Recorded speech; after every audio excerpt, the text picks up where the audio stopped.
कैसा लगा आप लोगों को chicken Manchurian pasta village home तरीके नाल ईद उल फितर की स्पेशल रेसिपी। उम्मीद है आप लोगों को पसंद आएगी। तो अगले स्टेप की तरफ चलते हैं और आप लोगों को दिखाते हैं। रहीम अस्सलाम वालेकुम, उम्मीद करता हूँ तमाम दोस्त खैरियत से होंगे। मैं हूँ आपका अपना मेज़बान मोहम्मद बिलाल सफदर। अल्लाह के फजल करम और शुक्र के साथ उम्मीद करना तो सारे ठीक हो। तो ਅੱਜ ਅਸੀਂ ईद उल फितर की स्पेशल रेसिपी ਤੁਹਾਡੇ ਕਰਨ तैयार करते पे विलेज होम तरीके नाल चिकन मंचूरियन पास्ता, जो कि बहुत ही उम्दा और खस्ता और ज़ायकेदार रेसिपी साबित हो गया। तो बिना टाइम वेस्ट किए हम लोग चलते हैं वीडियो की तरफ और वीडियो को आखिर तक जरूर देखें। चेक कर लो चिकन मंचूरियन पास्ता इस्तेमाल हो रहा अल्हम्दुलिल्लाह जी। खूबसूरत इनकी लुक नज़र आ रही, सॉफ्ट और मलाइम और जूसी जेड़ी ना ये पास्ता असी यूज़ कर रहे हैं। लोगों के अक्सर पास्ते ना टुट जाते हैं, लचक नहीं होती। तो भाई ए चेक कर लो, एक एक पास्ता खिले हुए नजर आ रहे हैं। उस तो बाद खूबसूरत इन चिकन इस्तेमाल कर रहे हैं। बोनस चिकन की छोटी छोटी बोटी इस्तेमाल करनी, ये चेक कर लो। उस तो बाद खूबसूरत टमाटर, 2 सब्ज़ मिर्चा ना, खूबसूरत जो प्याज। उस तो बाद 7 किस्म के मिसाले जिन्हें गर्म मसाला, चिकन मसाला, खुश्क धनिया पाउडर, हल्दी और नमक, ये मिसाले यूज़ करते पे। एक खूबसूरत जो प्याला साढ़े को दही पिया असी ये यूज़ करेंगे पे। तो हम असी अगले स्टैप की तरफ चलने तो तुम्हें मजीद गाइड करें। चेक कर लो खूबसूरत जी कढ़ाई असी चा लीए। लकड़ियाँ साड़ियाँ जड़ियाँ ना बल्दियाँ पे ने, ये तुहाडे सामने मिट्टी का चूल्हा। इस चूल्हे के उत्ते लकड़ियाँ के जरिए गुटके के जरिए असी तैयार करते पे। विच असी हुण घिओ विच पाइंदे पे हैं ताकि विच खूबसूरत और बेहतरीन अंदाज नाले बना के तुहानूं विखाऊं। घिओ मैं गर्म कर लेना तो वध तुहानूं इहदी लुक विखाई ना।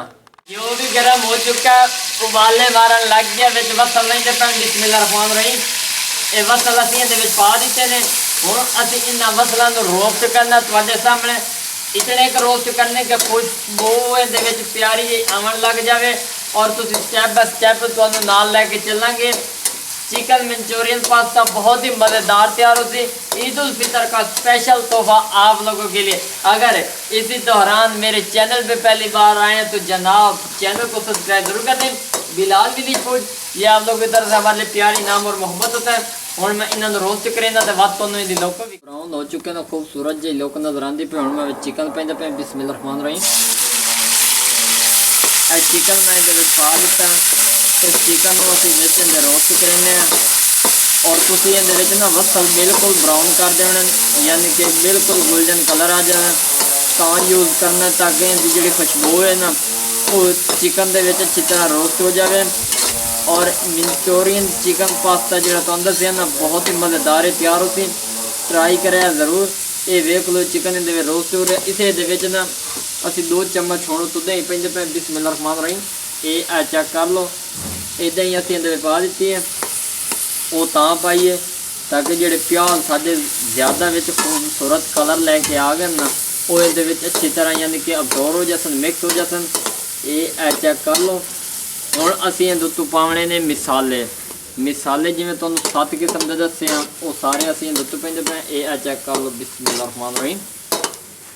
ये देखो हुण असी इन्हां मिसालिਆਂ ਨੂੰ ना अच्छी तरह इहदे रोस्ट करना। ये देखो बर्तन तुसी हर चीज़ का साफ करना अच्छी तरह ताकि कोई भी ज़रा इनका ज़ाया ना हो। अल्हम्दुलिल्लाह बहुत ही खूबसूरत लुक नज़र आ रही है। हुण असी इहनूं ना 1 तो 2 मिनट होर भुनी देने। उन्नी देर असी टमाटर ते मिर्चिंग वगैरह की जी कटिंग है वो असी इहदे विच कर लो।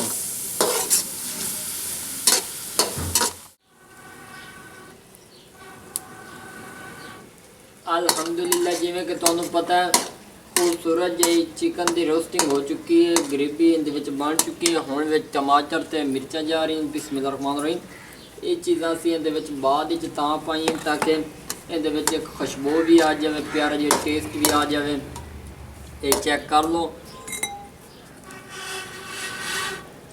नाल लगदा असीं अग भी बाल रहे हैं तो असी इन्हां दी थोड़ी जी पकाई करके ना तो बाद तुहानूं अगला स्टैप भी खाइने आ पे। बल्ले माशाल्लाह टमाटर और मिर्चें इहदे अच्छी तरह रोस्ट हो चुके हैं माशाल्लाह जी। बहुत ही खूबसूरत इनकी ग्रेवी बनी है, बहुत ही खूबसूरत इनका टेस्ट नज़र आ रहा है। हुण असीं इहदे पास्ता पेंदे पे हैं जिहड़ा लोगों को बहुत मुश्किल होंदी है कि बूंदी जिहड़ी है यानी कि इहदी नाल चिपक जाती है, लेस छोड़ जाती है, या नरम या मुलायम नहीं रहिंदी। तो अज असीं उस तरह की चेक कर लो। अल्हम्दुलिल्लाह इन्होंने असी पहले बॉइल कर लिल्ला। अल्हम्दुलिल्लाह वीवर है चेक कर लो माशाल्लाह जी सुभान अल्लाह। चिकन मंचूरियन पास्ता जोड़ा ना तैयार हो चुका है। एक एक दाना खिलिया खिलिया नज़र आ रहा है। ये चेक कर लो माशाल्लाह जी। और इन उतारन का टाइम आ रहा, बहुत ही खुशबू प्यारी आ रही है। इन उतारने बिस्मिल्लाहिर्रहमानिर्रहीम अल्हम्दुलिल्लाह जी। बिस्मिल्लाहिर्रहमानिर्रहीम अल्हम्दुलिल्लाह। वीवर चेक कर लो फाइनली जोड़ा ना चिकन मंचूरियन पास्ता जोड़ा वो तैयार हो चुका। बहुत ही खूबसूरत इनकी लुक नज़र आ रही है। अल्हम्दुलिल्लाह बनाना बिल्कुल आसान तरीका है। तुसी इनू अच्छी तरह यूज़ कर सकते वे कैचअप के नाल, या वैसे तुसी अगर एक टाइम खाना घर च ना ही हो तो तुसी ये यूज़ कर सकते वे। अगर तुहानू ये वीडियो साडा अंदाज साडा माहौल पसंद आ जाए तो बिलाल विलेज फूड नू सबसक्राइब जरूर कर दिया, क्योंकि असी टेस्ट नहीं कर सकते।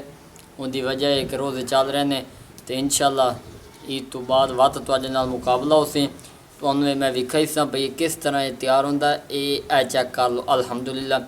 बोटी जी गल चुकी है तो समझो हर चीज़ अच्छी तरह तैयार हुई, स्टैप बाय स्टैप तैयार हुई है। अपना जिस तरह ख्याल रखना है। एक नवी वीडियो मुलाकात होगी। अल्लाह हाफिज़।